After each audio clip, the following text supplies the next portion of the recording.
Welcome back to our YouTube channel MZ Stories. Guys, next episode के लिए like का target 200 है। जैसे ही 200 लाइक्स हो जाएंगे तुरंत अगला एपिसोड आ जाएगा। तो अगर आपको जल्दी से नेक्स्ट एपिसोड चाहिए तो वीडियो को अभी लाइक करो। एपिसोड 31। अरुण पाखी को कमरे में ले जाकर बेड पर लेटा देता है। अरुण की आंखें पाखी के भीगे गुलाबी होठों पर थी जो बारिश में भीगने की वजह से कांप रहे थे। अरुण धीरे धीरे पाखी के करीब आ रहा था। पाखी ने जब अरुण को अपने इतने करीब देखा तो उसने अपने दोनों हाथों से अपने चेहरे को ढक लिया। पाखी की इस हरकत पर अरुण मुस्कुरा देता है।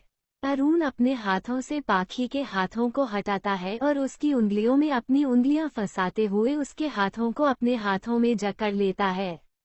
अरुण धीरे धीरे पाखी के और करीब आ जाता है और अपनी नाक से पाखी की नाक को टच करता है। अरुण के ऐसा करने से पाखी अंदर तक सिहर जाती है और शर्मा कर अपना चेहरा दूसरी तरफ कर लेती है। तो वही पाखी के ऐसे शर्माने से एक बार फिर से अरुण के होठों पर मुस्कुराहट आ जाती है। अरुण अपने होठों से पाखी के गाल छूता है तो पाखी की आंखें बंद हो जाती है। पाखी अपनी आंखें बंद किए अपना चेहरा अरुण के चेहरे के सामने कर देती है। अरुण पाखी के कांपते होठों की तरफ बढ़ता है। पाखी के होठों के नजदीक जाकर अरुण अपनी आंखें बंद कर लेता है और जैसे ही दोनों के होठ एक दूसरे के होठों को छूने वाले होते हैं कि तभी एक आवाज से दोनों की आंखें एक झटके से खुलती है। अरुण का फोन रिंग होने से दोनों अपने होश में आते हैं। उन्हें समझ नहीं आ रहा था कि अभी वो क्या करने जा रहे थे।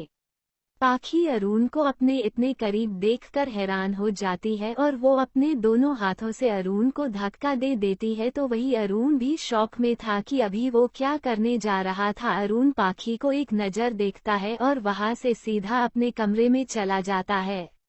अरुण के जाने के बाद पाखी उठकर बैठती है और अपने दोनों हाथों से सर को पकड़ते हुए खुद से ही कहती है, ये अभी क्या हो रहा था हमारे बीच? हम ऐसा करने की सोच भी कैसे सकते हैं? न हम इस शादी को मानते हैं और न वो, फिर हम ऐसा कैसे कर सकते हैं? अरुण सर क्या सोचेंगे हमारे बारे में?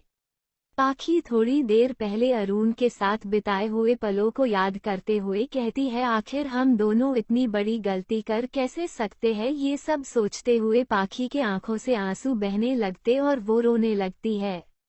तो वही दूसरी तरफ अरुण की भी ऐसी ही हालत थी। वो मिरर में अपने आप को देखते हुए कहता है, तू ऐसा कैसे कर सकता है? अरुण कितना बुरा लगा होगा पाखी को तेरी इस हरकत से। तू पाखी के नजरों में गिर गया है। अरुण तू अब कैसे सामना करेगा पाखी का? अरुण बेड पर बैठते हुए खुद से सवाल करता है, क्या हो जाता है तुझे पाखी को देखकर? क्यों जब वो तेरे सामने होती है तुझे कुछ समझ नहीं आता? क्यों तू पाखी को देखकर सब भूल जाता है? अरुण चीखते हुए कहता है, क्यों हो रहा है ये मेरे साथ? आखिर क्या हो गया है मुझे? अगला दिन पाखी रेडी होकर डाइनिंग एरिया में आती है। पाखी को देखकर काका उससे कहते हैं, बिटिया बैठो, मैं तुम्हारे लिए नाश्ता लगता हूँ। पाखी की नजरें चारों तरफ अरुण को ढूंढ रही थी पर अरुण उसे कहीं नहीं दिख रहा था। पाखी नाश्ता लगा रहे काका से पूछती है, काका अरुण सर कहाँ है? काका, बिटिया अरुण बाबा तो सुबह सुबह ही चले गए, नाश्ता भी नहीं किया, कह रहे थे ऑफिस में ही कर लेंगे नाश्ता। काका पाखी के पास आते हुए आगे कहते हैं, और तुमसे कहने को कहा था आज देर हो जाएगी आने में, तुम खाना खाकर सो जाना, इंतजार मत करना। काका की बातें सुन पाखी सोच में पड़ जाती है। ये सब कल की वजह से ही हो रहा है। पाखी नाश्ता करके अपने कमरे में चली जाती है। सारा दिन पाखी सोच में ही बीता देती है। 9 बजे काका पाखी को खाने के लिए बुलाने आते हैं। काका के साथ पाखी नीचे आती है। पाखी काका से पूछती है अरुण के बारे में। काका, पाखी बेटा वो अरुण बाबा को देर हो जाएगी आने में, तुम खाना खा लो। पाखी खाना खाकर अपने कमरे में चली जाती है और अरुण का इंतजार करते करते उसकी आंख लग जाती है। देर रात जब अरुण आता है तो वो अपने कमरे में जाने से पहले पाखी के कमरे की तरफ जाता है। वो विंडो के पास खड़े होकर अरुण विंडो से पाखी को देखता है। पाखी अरुण के आने के इंतजार करते करते सो गई थी तो वही अरुण सोई हुई पाखी को देखता है और उसके चेहरे पर एक स्माइल आ जाती है। तभी अरुण को कल रात की बातें याद आती है जब पाखी ने अरुण को धक्का दिया था। अरुण पाखी को देखते हुए मन ही मन कहता है, तुम्हारा सामना करने की हिम्मत नहीं थी इसलिए आज पूरे दिन तुमसे दूर रहा, कहकर अरुण अपने कमरे में चला जाता है। जहां एक तरफ पाखी और अरुण के बीच दूरियां आ गई थी तो वहीं दूसरी तरफ दो लोगों की लड़ाई खत्म ही नहीं हो रही थी। दिल्ली में रोहित अपने कैबिन में बैठा काम कर रहा था, तभी वहां वरुण रोहित का मैनेजर आता है। रोहित उसकी तरफ देखे बिना पूछता है, वो आ गई। वरुण रोहित को देखते हुए खुद से ही कहता है, इन्हें कैसे पता, अभी तो मैंने कुछ बोला ही नहीं। रोहित वैसे ही लैपटॉप पर काम करते हुए कहता है, बोलो क्या तुम्हें सुनाई नहीं दे रहा। वरुण घबराते हुए कहता है, जी सर वो आ गई है। रोहित मुस्कुराता है और वरुण को काव्या को अपने कैबिन में भेजने के लिए कहता है। काव्या रोहित के कैबिन में आती है और रोहित को घूरते हुए सोचती है, बंदर कहीं का, सुबह सुबह इसकी शक्ल देख ली, आज का पूरा दिन ही खराब जाएगा। काव्या की तरफ बिना देखे रोहित उससे कहता है, कुछ कहा तुमने? काव्या उसे आंखें बड़ी किए देखती है और कहती है, इसे कैसे पता? रोहित, अगर तुमने जी भर के अपने मन में मुझे कोस लिया हो तो काम शुरू करे अब। काव्या चेयर पर बैठते हुए मन में ही कहती है, काश गवर्नमेंट हमें एक खून माफ कर दे तो हम इस बंदर की जान ले ले। रोहित, ब्लूप्रिंट दिखाओ। काव्या रोहित को ब्लूप्रिंट दिखाती है। रोहित ब्लूप्रिंट को देखते हुए कहता है, मुझे ये पसंद नहीं आया, दूसरा बनाओ। काव्या उसे हैरानी से देखते हुए कहती है, तुम? काव्या के मुंह से तुम शब्द सुनकर रोहित उसे घूर कर देखता है तो वही काव्या अपनी आंखें भींच लेती है। वो एक लंबी सांस लेती है और कहना शुरू करती है, सर आपने ही तो मीटिंग में इस ब्लूप्रिंट को फाइनल कर दिया था। रोहित, हाँ, तब ये मुझे अच्छा लगा था बट अब नहीं लग रहा, इसलिए दूसरा बनाओ। काव्या अपना गुस्सा कंट्रोल करते हुए कहती है, ओके सर, और वहां से पैर पटकते हुए जाने लगती है। रोहित रोकते हुए कहता है, कहाँ जा रही हो तुम? काव्या गुस्से कहती है, अभी जो आपने कहा वही करने। रोहित, तुम यही बैठकर काम करोगी मेरी आंखों के सामने? रोहित सोफे की तरफ इशारा करते हुए कहता है, वहाँ बैठो, थोड़ी देर में तुम्हें तुम्हारी जरूरत की सारी चीजें मिल जाएंगी। काव्या मुंह फुलाकर सोफे पर जाकर बैठ जाती है तो वही रोहित उसके चेहरे पर आए एक्सप्रेशन को देखकर खुद को मुस्कुराने से रोक नहीं पाता। देहरादून में ऐसे ही 3 दिन बीत जाते हैं। पाखी ने 3 दिन से अरुण को नहीं देखा था। अब उसे बेचैनी होने लगी थी। पाखी को अरुण का यूं उसे इग्नोर करना, ये बात उसे अंदर ही अंदर खाए जा रही थी। पाखी अरुण को देखने के लिए तड़प रही थी जैसे बिन पानी के मछली। पाखी ने सोच लिया था आज वो अरुण से मिलकर ही रहेगी। इसी जिद में पाखी अरुण के आने का इंतजार कर रही थी तो वही फार्म हाउस के बाहर गाड़ी में बैठा अरुण पाखी के सोने का इंतजार कर रहा था। वो गाड़ी की विंडो से देखता है, पाखी के रूम की लाइट अभी भी ऑन थी। अरुण अपनी वॉच में टाइम देखता है, 12 बज रहे थे। अरुण सोचते हुए कहता है, पाखी अभी तक सोई क्यों नहीं? वो कहते हुए पाखी के रूम की लाइट ऑफ होने का वेट कर रहा था तो वही पाखी अरुण के आने का इंतजार कर रही थी। दोनों ही इंतजार करते करते सो गए थे। पाखी सोफे पर बैठे बैठे सो गई थी तो वही अरुण कार में सो गया था। अरुण की जब आंखें खुलती है तो वो देखता है सुबह हो चुकी थी। वो अंदर आता है तो उसे सीढ़ियों के पास खड़ी पाखी दिखती है। अरुण पाखी को देख उसके पास आता है और उससे कहता है, पैकिंग कर लो अपनी, हम आज ही दिल्ली के लिए निकल रहे हैं। ये कह अरुण पाखी की बात सुने बिना वहां से सीधा अपने कमरे में चला जाता है। पाखी वही खड़ी अरुण को जाते हुए देखती रह जाती है। एपिसोड 32। अरुण गाड़ी में बैठा पाखी के आने का इंतजार कर रहा था। पाखी काका के साथ बाहर आती है और काका के पैर छूती है। पाखी अपना सामान कार की बैक सीट पर रखकर आगे आकर बैठ जाती है। अरुण गाड़ी से उतरकर काका के पास आता है। अरुण कुछ कहता इससे पहले ही काका उससे कहते हैं, बेटा ये तो मैं नहीं जानता तुम दोनों के बीच क्या हुआ है, पर बेटा पाखी बिटिया बहुत अच्छी लड़की है, एक बार तुम सोचना जरूर। अरुण काका की बातें सुन मन ही मन कहता है, ये बात मैं जानता हूँ काका, पाखी बहुत अच्छी लड़की है, किस्मत से मिलती है ऐसी लड़की, और मैं लक्की हूँ कि पाखी जैसी लड़की मुझे मिली है, पर मैं उसे अभी एक्सेप्ट नहीं कर सकता, हम साथ होकर भी साथ नहीं रह सकते हैं। अरुण काका को हम में जवाब देता है और गाड़ी में जाकर बैठ जाता है। वो दोनों ही दिल्ली के लिए निकल जाते हैं। दोनों के बीच खामोशी थी, वो दोनों एक दूसरे को देख भी नहीं रहे थे। जहां अरुण का सारा ध्यान ड्राइविंग पर था तो वही पाखी कार की विंडो से बाहर देख रही थी। पाखी बाहर देखते हुए मन ही मन कहती है, बस ये एक वीक और उसके बाद आपको हमारी शक्ल भी नहीं देखनी पड़ेगी, हमारे बीच का ये 1 मंथ का कॉन्ट्रैक्ट पूरा होते ही हम चले जाएंगे। ये सब सोचते हुए पाखी की आंखें नम हो जाती है। उसके चेहरे पर उसके दिल का दर्द साफ दिखाई दे रहा था। अरुण से दूर होने का ख्याल ही उसे अंदर तक मार रहा था। पाखी समझ नहीं पा रही थी उसे इतनी तकलीफ क्यों हो रही है। अरुण जो ड्राइविंग कर रहा था उसके मन में भी यही सब चल रहा था। वो सोचते हुए खुद से ही कहता है, काश कि मैं तुमसे कभी मिला ही नहीं होता, काश कि हमारे बीच कोई रिश्ता ही नहीं होता है।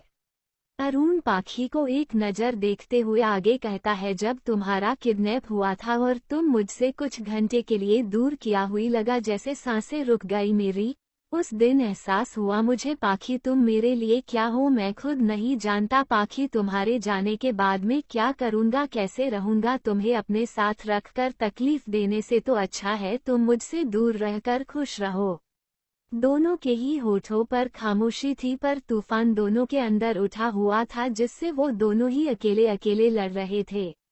पूरे रास्ते वो दोनों एक दूसरे से एक शब्द भी नहीं कहते और 6 घंटे के सफर के बाद दोनों ही दिल्ली पहुंचते हैं। अरुण पाखी को उसके फ्लैट पर ड्रॉप करके अपने घर चला जाता है। पाखी फ्लैट का डोर ओपन करके अंदर आती है। काव्या को आने में अभी टाइम था तो पाखी फ्रेश होकर खाना बनाने किचन में चली जाती है। काव्या ऑफिस से घर आती है और देखती है डोर ओपन है। ये देखकर वो समझ गई थी पाखी आ गई है। वो चहकते हुए पाखी को ढूंढती है। जब पाखी उसे रूम में नहीं मिलती तो वो समझ जाती है पाखी किचन में होगी। काव्या किचन में जाती है तो उसकी चीख निकल जाती है। काव्या देखती है पाखी के हाथों से खून बह रहा था जिसके बारे में पाखी को कुछ होश ही नहीं था। काव्या की चीख सुनकर जैसे पाखी अपने होश में आती है, वो काव्या को देखती है तो काव्या उसके पास भागते हुए आती है और उससे कहती है, ध्यान कहाँ है तुम्हारा पाखी, तुम्हारी उंगली से इतना खून बह रहा है और तुम्हें पता भी नहीं चला तुम्हारी उंगली कट गई है। काव्या पाखी के हाथ धोकर उसकी कटी हुई उंगली पर बैंडेज लगाते हुए कहती है, अब बताओ क्या हुआ तुम्हें, तुम कहाँ खोई हुई थी। पाखी काव्या की बातों का जवाब देते हुए कहती है, कुछ नहीं हम ठीक है।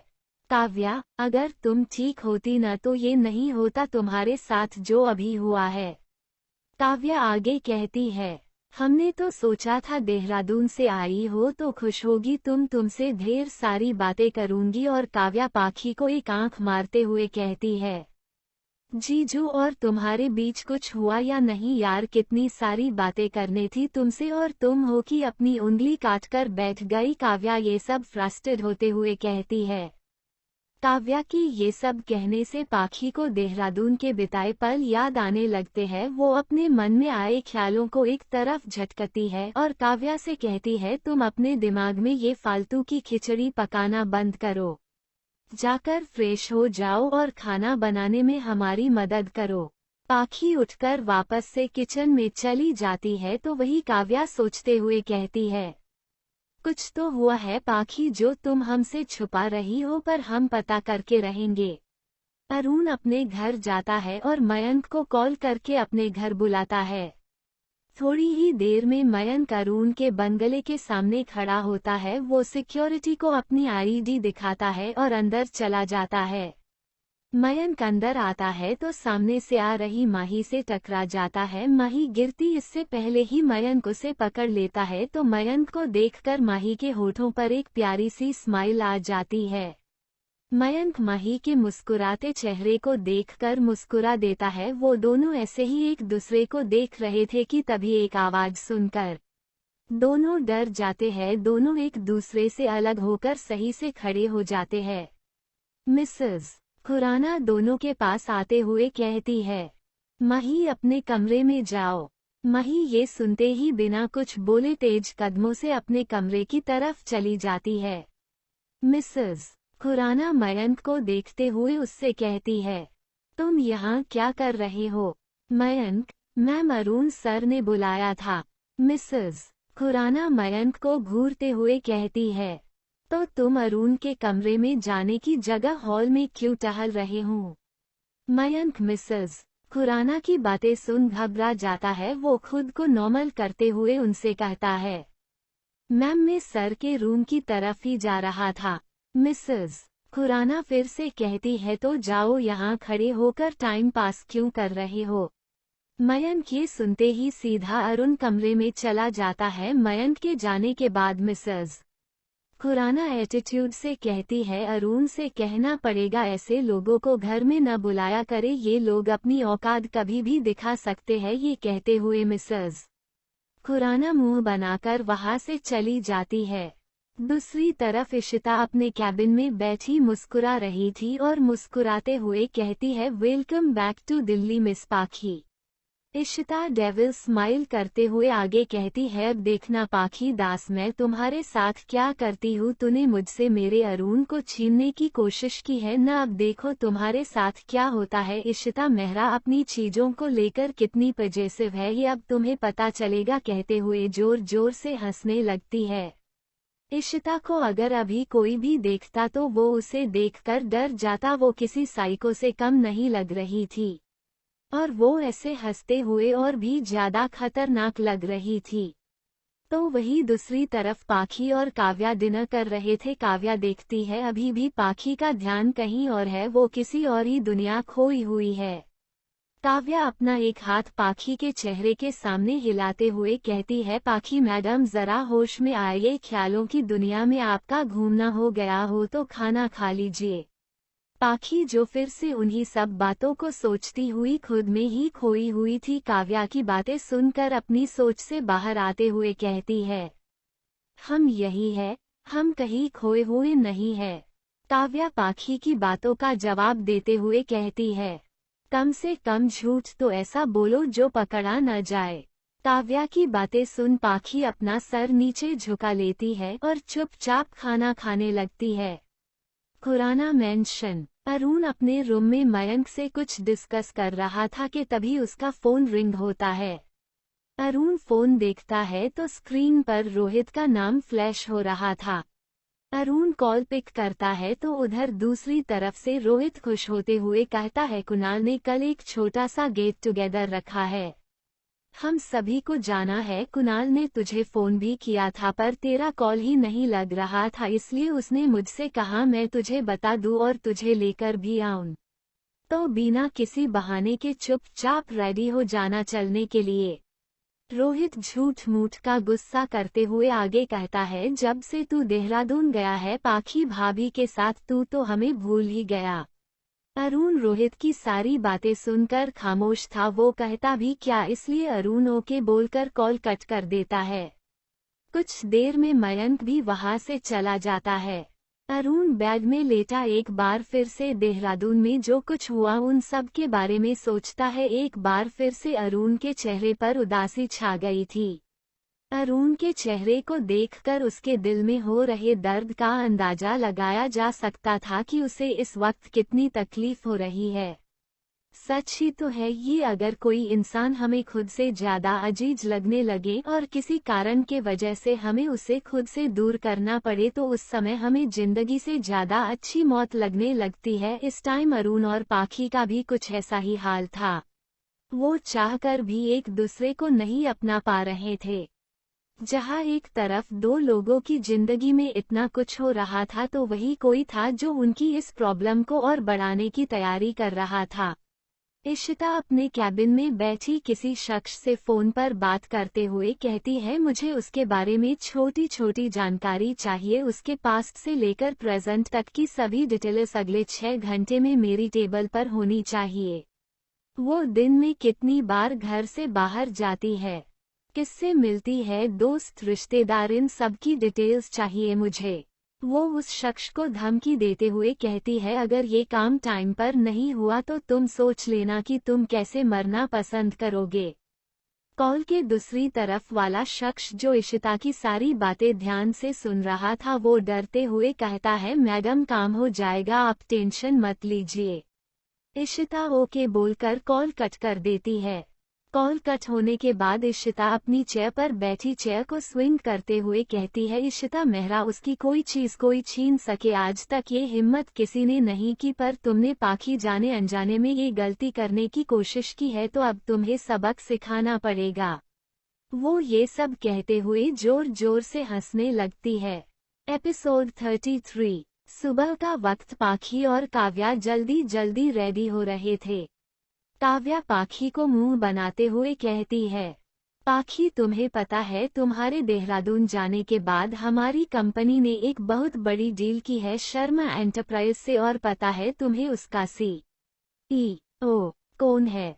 पाखी काव्या की बातों का जवाब देते हुए कहती है, काव्या हमें कैसे पता होगा, हम तो थे ही नहीं यहाँ। काव्या पाखी को बीच में ही रोकते हुए आगे कहती है, तो हम बता रहे हैं ना तुम्हें, और फिर आगे कहना शुरू करती है, वो बंदर है उस कंपनी का CEO। पाखी काव्या की बातों का जवाब देते हुए कहती है, क्या तुम रोहित सर की बात कर रही हो? काव्या मुंह बनाते हुए कहती है, हाँ हम उसी बंदर की बात कर रहे हैं जो हमारी कुंडली में शनि बनकर बैठा है और निकलने का नाम ही नहीं ले रहा, बंदर कहीं का। पाखी काव्या की बातें सुन हंसती हुई कहती है, काव्या और कितनी बुराई करोगी तुम रोहित सर की, वो तो बहुत अच्छे से है, उस लंगूर से तो बहुत ज्यादा अच्छे। काव्या एक बार फिर पाखी को बीच में ही टोकते हुए कहती है, तुम उस बंदर को अरुण सर से कंपेयर कर रही हो, अरुण सर उस बंदर से तो कई गुना अच्छे हैं। काव्या आगे कहती है, पता भी है तुम्हें इस बंदर ने कितना ना टॉर्चर किया है इन दिनों, हमें बस एक बार ये कॉन्ट्रैक्ट खत्म हो जाए फिर हम बताएंगे इस बंदर को काव्या सिंह से पंगा लेना कितना भारी पड़ता है। पाखी काव्या की बातें सुन मुस्कुराते हुए कहती है, कुछ नहीं हो सकता तुम दोनों का। बातें करने के बाद दोनों ही अपने अपने ऑफिस के लिए चले जाते हैं। पाखी ऑफिस जाती है तो देखती है अरुण उससे पहले ही ऑफिस आ चुका था। वो हर दिन की तरह अरुण के लिए कॉफी बना कर ले जाती है। पाखी टेबल पर कॉफी रखते हुए कहती है, गुड मॉर्निंग सर। अरुण पाखी की तरफ देखे बिना ही उसे गुड मॉर्निंग विश करता है। अरुण पाखी की तरफ एक फाइल बढ़ाते हुए उसे उस फाइल में कुछ चेंजेस करने के लिए कहता है। पाखी अरुण के हाथ से फाइल लेकर अपने कैबिन में चली जाती हैं। पाखी उस फाइल को देखते हुए कहती है, डोंट वरी मिस्टर खुराना, बस कुछ दिन और फिर आपके सामने हम कभी नहीं आएंगे और न आपको हमें ऐसे इग्नोर करना पड़ेगा। जहाँ एक तरफ अरुण और पाखी के बीच दूरियां बढ़ती जा रही थी तो वही दूसरी तरफ इशिता के हाथों में पाखी की फाइल थी जिसमें पाखी की सारी डिटेल्स थी। इशिता पाखी की फाइल पढ़ती है। नाम पाखी दास, पिता का नाम मोहन दास। इशिता आगे पढ़ते हुए कहती है, माँ का नाम क्यों नहीं है इसमें, क्या इसकी माँ का नाम नहीं है? इशिता आगे पढ़ती है, age 0.23, qualification M.Com, university topper of Lucknow. Ishita के मुंह से पाखी की फाइल देखकर इम्प्रेसिव निकलता है। इशिता फाइल को क्लोज करते हुए सामने खड़े शख्स से कहती है, जो डिटेल्स मुझे चाहिए वो इसमें नहीं है, ये इन्फॉर्मेशन भी इनकम्प्लीट है। इशिता के सामने खड़ा शख्स डरते हुए कहता है, मैडम हम अभी इतना ही पता कर पाए हैं। मैंने अपने कुछ आदमियों को लखनऊ भेजा है बाकी की इन्फॉर्मेशन इकट्ठा करने के लिए। वो शख्स डरते हुए आगे कहता है, मैडम ये दिल्ली में 2 महीने पहले ही आई है और इसका खुद का घर भी नहीं है। ये अपनी फ्रेंड के साथ रहती है उसके फ्लैट में। ये सुनते ही इशिता उस शख्स से पूछती है, इसकी फ्रेंड के बारे में कुछ पता है? वो शख्स हमें अपना सर हिलाता है और आगे कहता है, इसकी फ्रेंड का नाम काव्या सिंह है, ये भी लखनऊ से है और यहाँ जॉब करती है। इशिता पूछती है किस कंपनी में? वो शख्स इशिता के सवालों का जवाब देते हुए कहता है, राकेश मल्होत्रा, जो दिल्ली में रियल एस्टेट का बिजनेस करता है। इशिता एग्रेसिव होते हुए कहती है, जाओ और बाकी की डिटेल निकालो इसकी। इशिता का गुस्सा देखकर वो शख्स वहां से ऐसे गायब होता है जैसे उसने कोई भूत देख लिया हो। इशिता अपनी चेयर पर स्विंग करते हुए कहती है, अगर मैं चाहूं तो पाखी तुझे मैं रातों रात गायब करवा दूं, पर अभी नहीं, पहले तुम्हारे बारे में थोड़ा और जान लूं। अब तुम में अरुण इंटरेस्ट ले रहा है तो तुम में कुछ तो बात होगी और वो बात मैं जानना चाहती हूँ। कहते हुए इशिता डेविल स्माइल देती है। अरुण ऑफिस के बाद रोहित की बताई हुई जगह पहुंच जाता है। अरुण देखता है कुणाल ने अपने क्लब में ही सबको बुलाया था। अरुण अंदर जाता है तो देखता है वो सब के सब काउंटर के पास खड़े सॉफ्ट ड्रिंक पी रहे थे। रोहित, अभिषेक, राज, कुणाल सब पहले से ही मौजूद थे और अरुण के आने का इंतजार कर रहे थे।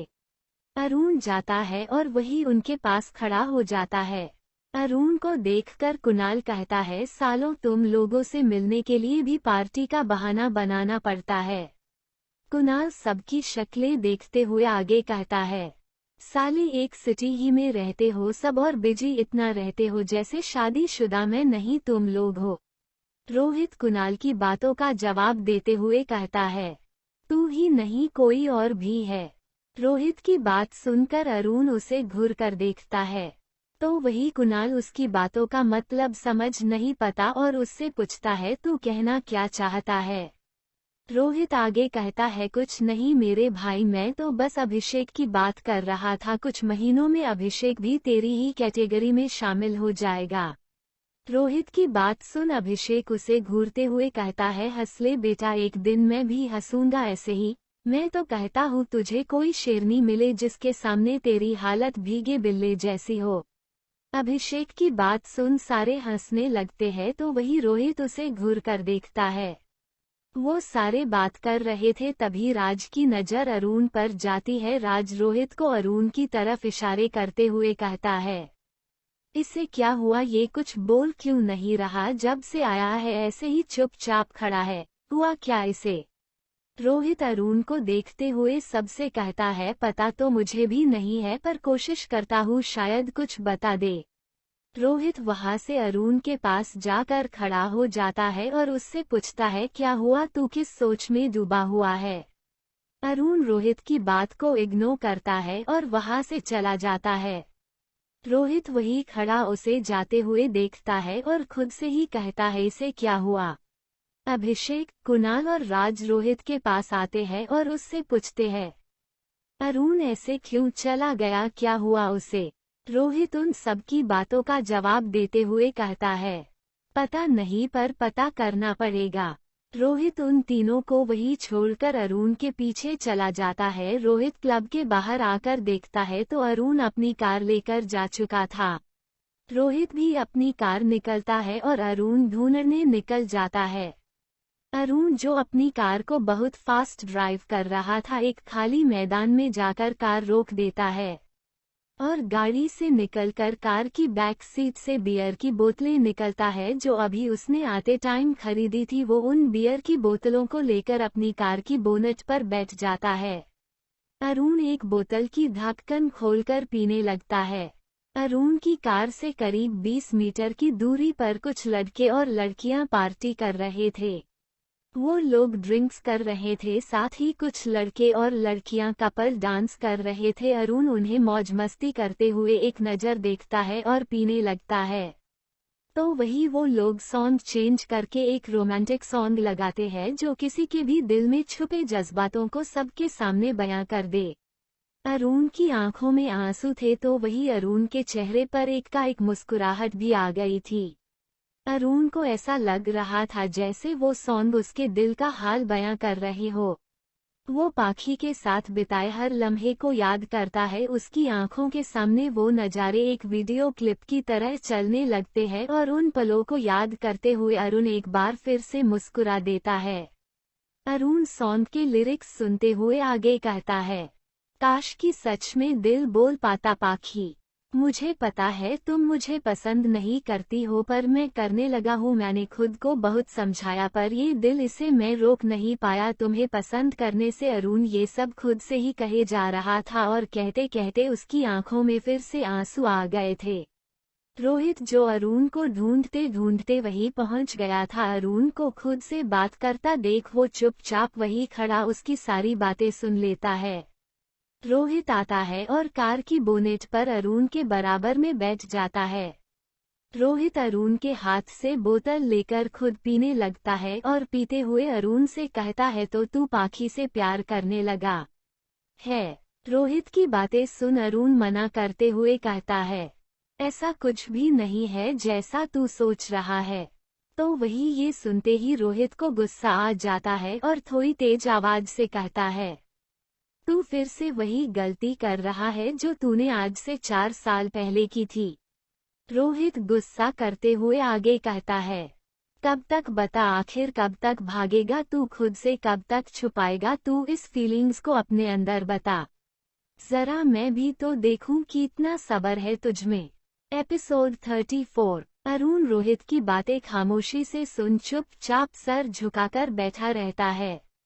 रोहित एक बार फिर समझाते हुए अरुण से कहता है, प्यार है तो जाकर बता उसे, दिल की बातें का होठों पर आना जरूरी है मेरे यार, क्या तू उसे किसी और का होता हुआ देख सकता है। अरुण रोहित की बातों का जवाब देते हैं हुए कहता है, तू किसी के साथ देखने की बात कर रहा है, उसे कोई और देखे मैं ये बर्दाश्त नहीं कर सकता। जब कोई उसे देखता है तो मन करता है उसकी जान ले लूं, उसे देखने का हक सिर्फ मेरा है, सिर्फ मेरा।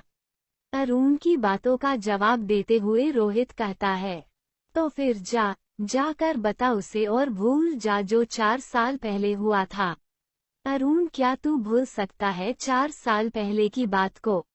रोहित अरुण की बातों का जवाब देते हुए कहता है, मैंने तुझे उसी टाइम समझाया था तुझे फंसाया जा रहा है, बट तू किसी की सुनने को तैयार ही नहीं था। जरूरी नहीं जो हमें दिख रहा है वही सही हो। रोहित आगे कहता है, आज भी याद है मुझे वो दिन, 4 साल पहले। फ्लैशबैक, लंदन में royal Holloway university of London. Rohit और अरुण बातें करते हुए कैफेटेरिया की तरफ जा रहे थे। रोहित अरुण के कंधे पर हाथ रखते हुए कहता है, वैलेंटाइंस डे है आज, किसी ने तुझे प्रपोज किया या नहीं। अरुण रोहित के हाथ को अपने कंधे से हटाते हुए कहता है, मेरी छोर तू बता तुझे कितनों ने किया। रोहित अरुण को घूरते हुए उससे कहता है, तेरे रहते तुझे लगता है कोई मुझे प्रपोज करेगी। रोहित आगे कहता है, यार इंडिया हो या लंदन सारी लड़कियां तेरे ही पीछे क्यों पागल है, और एक तू है कि उनकी तरफ देखता भी नहीं। अरुण रोहित की बातों का जवाब देते हुए कहता है, जिस दिन किसी को देखकर इस दिल की धड़कन रुक जाएगी ना, तो समझ जाना बस वही है जो तेरी भाभी बन सकती है। रोहित मुस्कुराते हुए कहता है, सपने सजाए जा रहे हैं किसी के लिए मन में। अरुण रोहित के सर पर मारते हुए कहता है, और तेरा क्या, तू तो ढूंढ किसी को, मैं तो रेडी हूँ, पर कोई लाइन तो दे सामने से। रोहित मुस्कुराते हुए कहता है। रोहित और अरुण बात कर ही रहे होते हैं कि राज अरुण को ढूंढते हुए वहां आ जाता है। राज लंबी लंबी सांस लेते हुए कहता है, अरुण जल्दी चल। वो इशिता। राज इतना ही कहता है कि अरुण और रोहित घबराते हुए उससे पूछते हैं, क्या हुआ इशिता को, वो ठीक तो है ना। राज उनकी बातों का जवाब देते हुए कहता है, वो इशिता को चोट लग गई है, वो गार्डन में है। जैसे ही अरुण रोहित ये सुनते हैं वो दोनों गार्डन की तरफ भागने लगते हैं। उनके पीछे पीछे राज भी चला जाता है। अरुण रोहित के साथ गार्डन में आता है। वो चारों तरफ देखता है पर इशिता उसे कहीं नजर नहीं आती है। अरुण रोहित को गार्डन के दूसरी तरफ जाकर देखने के लिए कहता है कि तभी कॉलेज के कुछ लड़के और लड़कियां अरुण के देखते देखते उसे चारों तरफ से घेर लेते हैं। अरुण को कुछ समझ नहीं आ रहा था और वही रोहित अपना सर खुजाते हुए कहता है, ये हो क्या रहा है। सब वहां खड़े देख रहे थे तो वही अरुण जो अभी भी समझने की कोशिश कर रहा था कि तभी वो सभी लड़के और लड़कियां अरुण के चारों तरफ हॉट शेप में खड़े हो जाते हैं।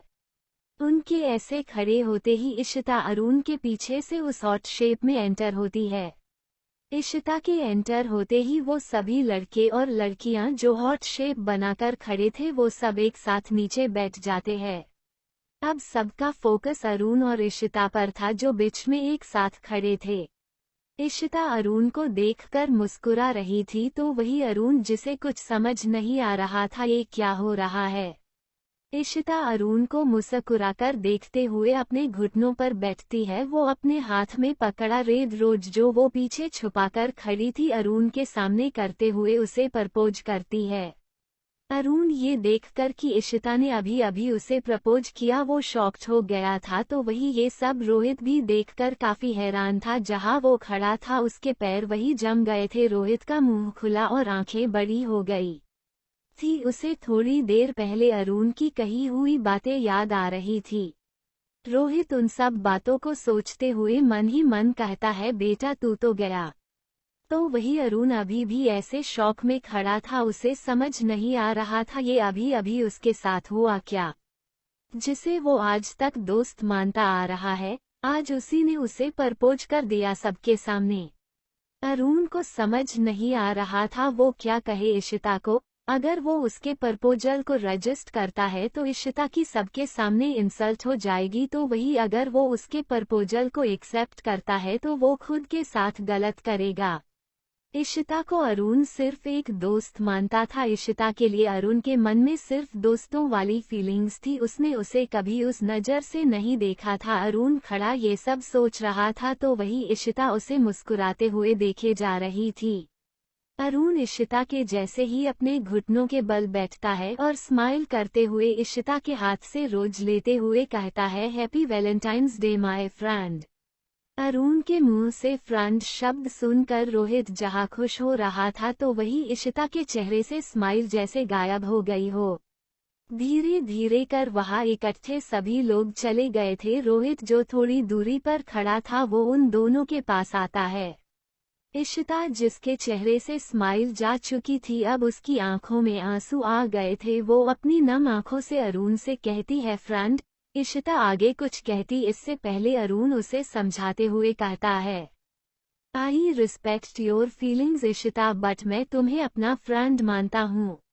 अरुण आगे कहता है, इशिता मैं तुम्हें कैसे। इशिता मैंने तुम्हें कभी उस नज़र से नहीं देखा और ना ही कभी तुम्हारे लिए मेरे मन में वो वाली फीलिंग्स आई। इशिता ट्राई टू अंडर्स अरुण इतना ही कह पाया था कि तभी इशिता उसे बीच में ही रोकते हुए कहती है, आगे कुछ मत कहना अरुण मैं समझ गई। ये कहती ही इशिता की आंखों से आंसू बहने लगे थे। तभी रोहित कहता है, यार हम सब अच्छे दोस्त हैं। रोहित आगे कुछ कहता इससे पहले ही इशिता वहां से चली जाती है। इशिता के जाने के बाद रोहित अरुण के कंधे पर हाथ रखते हुए कहता है, तूने अच्छा किया उसे सब सच बताकर। वो दोनों बात कर ही रहे थे कि राज आता है वहां मुस्कुराते हुए। राज को मुस्कुराते हुए देख रोहित उसे घूरते हुए कहता है, तूने पहले क्यों नहीं बताया। इशिता ने ये सब प्लान किया है। राज कंफ्यूज होते हुए दोनों से कहता है, किसी के साथ प्रैंक करने से पहले उसे बताते हैं क्या। राज की बात सुनकर अरुण और रोहित दोनों एक साथ कहते हैं, प्रैंक।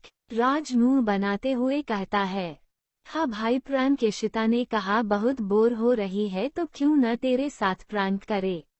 रोहित अपने एक हाथ से राज के सर पर मारते हुए कहता है, गधा है तू। रोहित के ऐसे उसे गधा कहने से राज उसे मुंह बनाकर देखता है। रोहित उससे आगे कहता है, प्रैंक इशिता ने अरुण के साथ नहीं तेरे साथ किया है। इसे तो सबके सामने प्रपोज किया है इशिता ने। ये बात सुनते ही राज की आंखें बड़ी हो जाती है और वो वैसे ही आंखें बड़ी किए हुए कहता है, क्या बात कर रहा है भाई, सच में इशिता ने इसे प्रपोज किया है। रोहित उसे एक बार फिर से मारते हुए कहता है, हाँ सच है ये। राज अरुण से पूछता है, तूने क्या किया? एक्सेप्ट किया। रोहित, ये उसे फ्रेंड मानता है तो एक्सेप्ट कैसे कर लेता?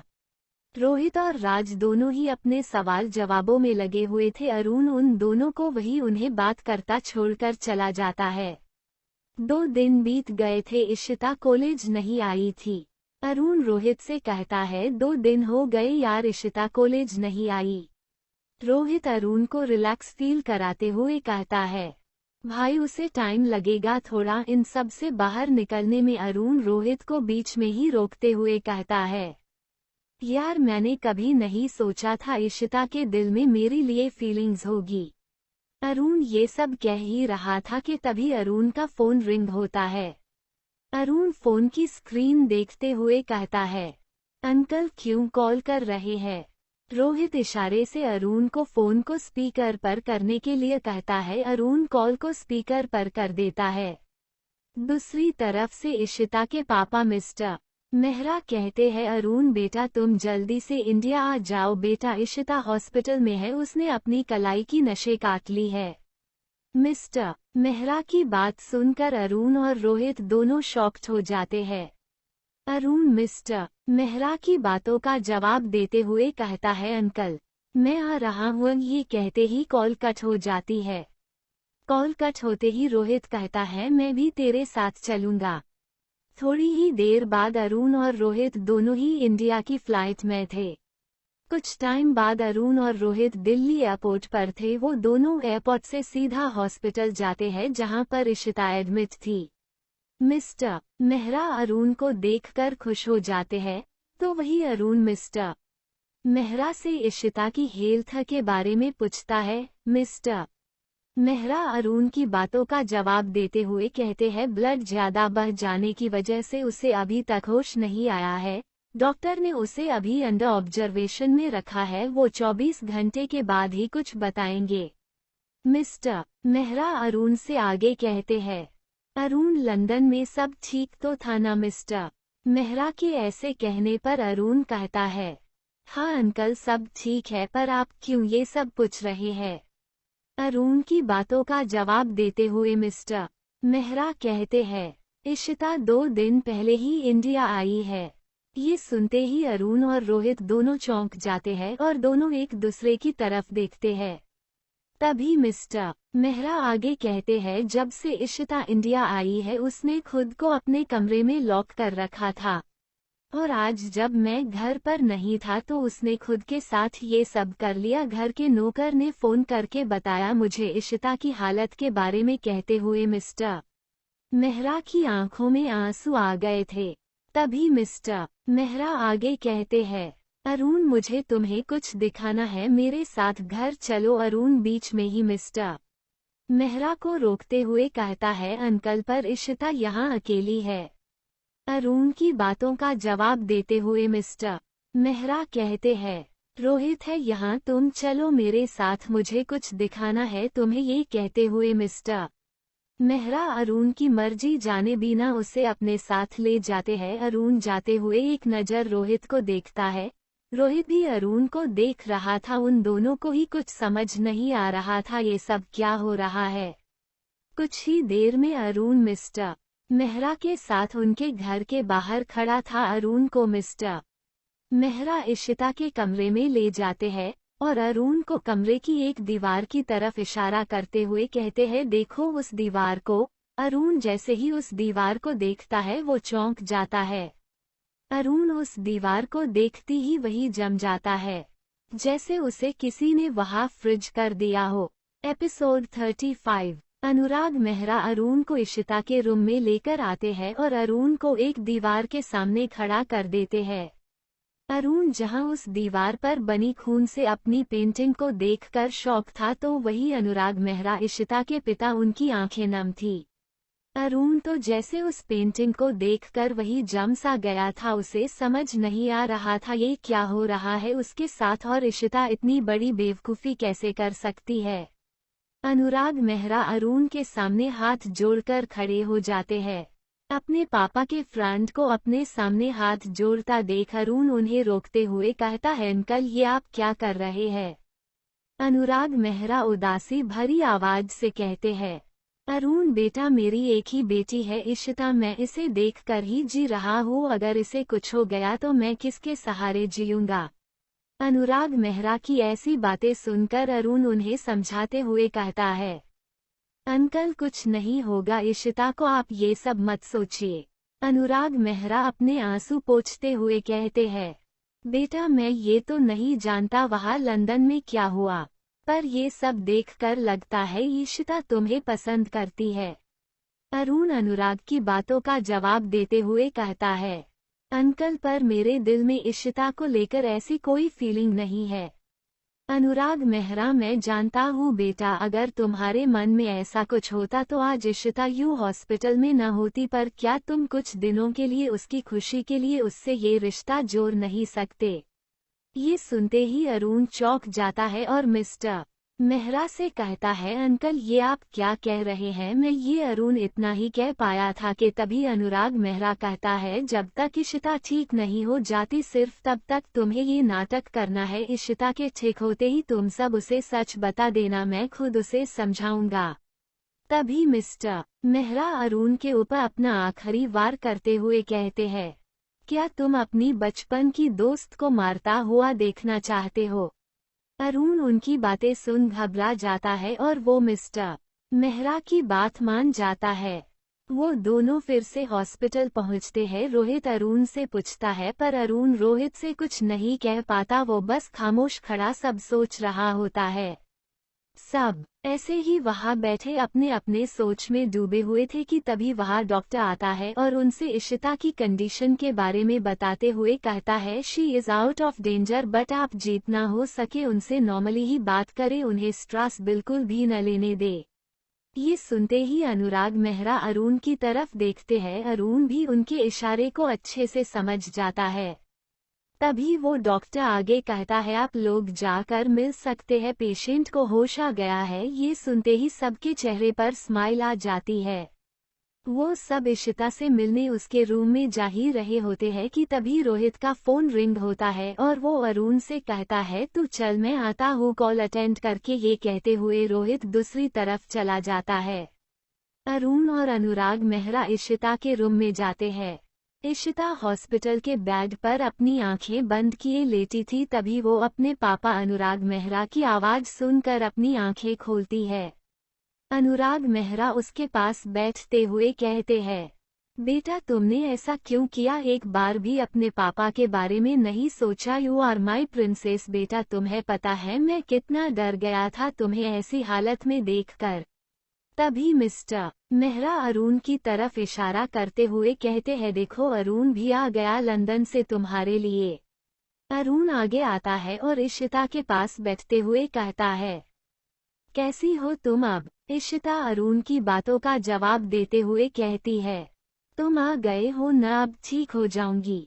अरुण बस हल्का से मुस्कुरा देता है इशिता की बातों पर। तभी अरुण इशिता से कहता है, तुमने अचानक से वो सब कहा और फिर तुम यहाँ आ गई, और अब ये सब एक बार टाइम तो दिया होता सोचना का मुझे। अरुण इशिता से ये सब अपने दिल पर पत्थर रख कर कह रहा था।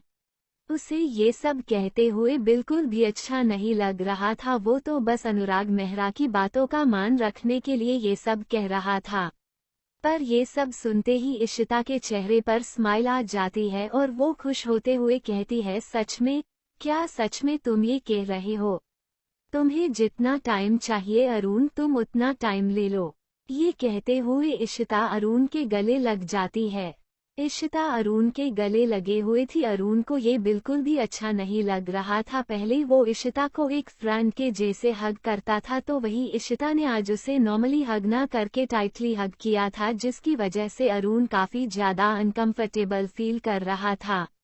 पर इशिता को इन सब बातों से कहाँ फर्क पड़ने वाला था। वो तो अपनी खुशी में खुश थी। वो अरुण को हग किए हुए ही अनुराग मेहरा को कुछ इशारे करती है कि तभी रोहित जो अंदर ही आ रहा था वो सामने का नजारा देखकर डोर के पास ही रुक गया था। वो इशिता को अरुण के गले लगे हुए और अजीब तरह से हंसते हुए देख रहा था कि तभी वो इशिता की आंखों की तरफ देखता है जो मिस्टर मेहरा की तरफ थी और दोनों ही मुस्कुरा रहे थे। उस टाइम तो रोहित के कुछ समझ में नहीं आया, पर जब उसने अरुण की बातें सुनी तो उसे शक हो गया कि इशिता ने ये सब जानबूझकर किया है अरुण को फंसाने के लिए। शायद इसमें अनुराग मेहरा भी शामिल थे। रोहित बस एक अंदाजा लगा रहा था, उसके पास कोई प्रूफ नहीं था अपने शक को साबित करने के लिए।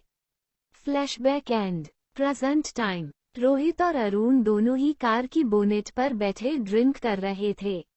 रोहित अरुण से कहता है अब उसे जाकर सब सच बता और इस फेक रिलेशनशिप को खत्म कर। रोहित की बातों का जवाब देते हुए अरुण कहता है मैं इस बात की परवाह नहीं करता क्योंकि मैंने अनुराग मेहरा को पहले ही कह दिया था जैसे ही इशिता नॉर्मल होगी मैं उसे सब क्लियर कर दूंगा। मैं बस आज तक चुप इसलिए था क्योंकि अनुराग मेहरा ने पापा से सब कह दिया था और इशिता की मेंटल कंडीशन के बारे में भी बता दिया था। तुझे तो पता ही है मेरे पापा और इशिता के पापा कितने अच्छे दोस्त हैं। बस पापा ने ही मुझे इस नाटक को कंटिन्यू रखने के लिए कहा था। ये सब सुनकर रोहित चौंकते हुए कहता है मेंटल कंडीशन। अरुण रोहित की बातों का जवाब देते हुए कहता है हाँ, जब इशिता की मोम की डेथ हुई तब से ये प्रॉब्लम उसे हुई है। अरुण आगे कहता है पर मुझे इन सब से कोई फर्क नहीं पड़ता। पापा के इंडिया वापस आते ही मैं उनसे बात करूंगा। रोहित ड्रिंक की शिप लेते हुए कहता है पहले भाभी को तो अपने दिल का हाल बता दे। अरुण रोहित के हाथ से बोतल लेकर पीते हुए कहता है वो मुझे पसंद नहीं करती है। अरुण की बात सुनकर रोहित के मुंह से ड्रिंक निकल जाता है। वो खांसते हुए कहता है माना यार वो बहुत ज्यादा ब्यूटीफुल है पर तुझे पसंद नहीं करती, ये बात कुछ समझ नहीं आई।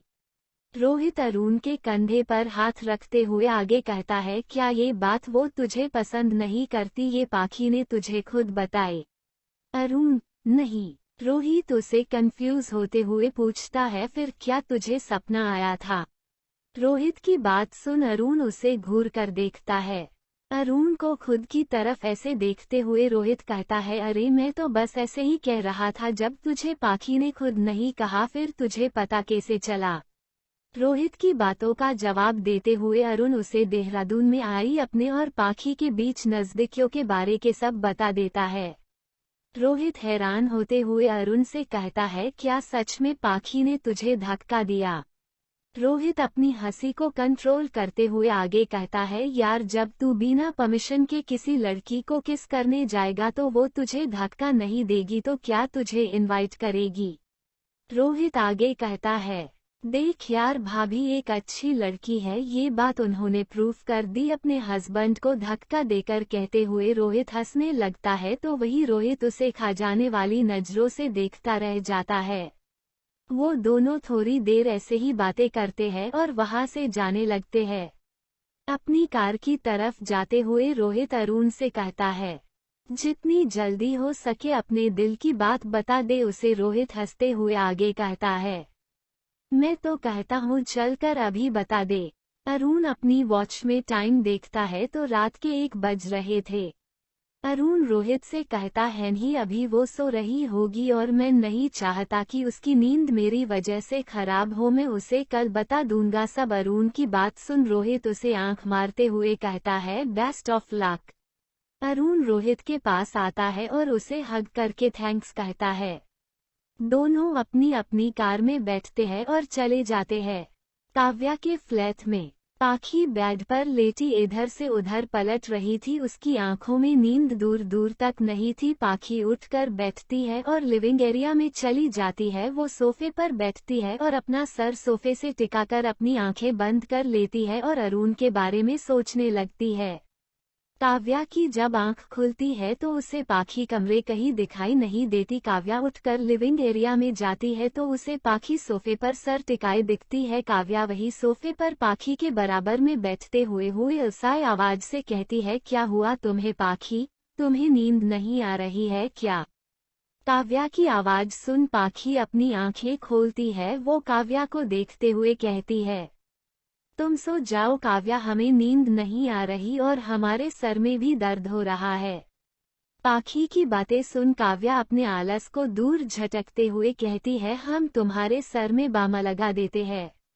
पाखी मना करती है पर काव्या उसकी एक नहीं सुनती और बाम लेकर आती है और सोफे के पीछे खड़े होकर पाखी के माथे पर बाम लगाते हुए पूछती है, अब कैसा लग रहा है तुम्हें?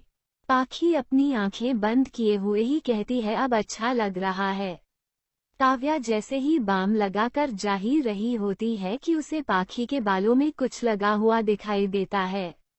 काव्या पाखी के बालों को बीच में से दोनों तरफ करती है तो वो देखते ही चौंक जाती है। उसकी आंखें अब पूरी तरह से खुल चुकी थी और वो उसे अपनी बड़ी बड़ी आंखों से देखे ही जा रही थी। पाखी जो इस बात से अनजान कि उसकी चोरी पकड़ी गई है, अपनी आंखें बंद किए सोफे पर वैसे ही सर टिकाए लेती हुई थी। काव्या पाखी के बराबर में आकर बैठती है और उससे कहती है, पाखी हम तुमसे कुछ पूछे। काव्या की बातें सुन पाखी हम कहती है। काव्या पाखी से पूछती है, क्या तुम अरुण सर से प्यार करती हो?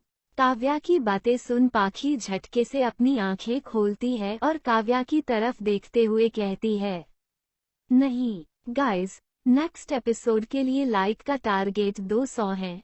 जैसे ही 200 लाइक्स हो जाएंगे तुरंत अगला एपिसोड आ जाएगा। तो अगर आपको जल्दी से नेक्स्ट एपिसोड चाहिए तो वीडियो को अभी लाइक करो। Thanks for listening.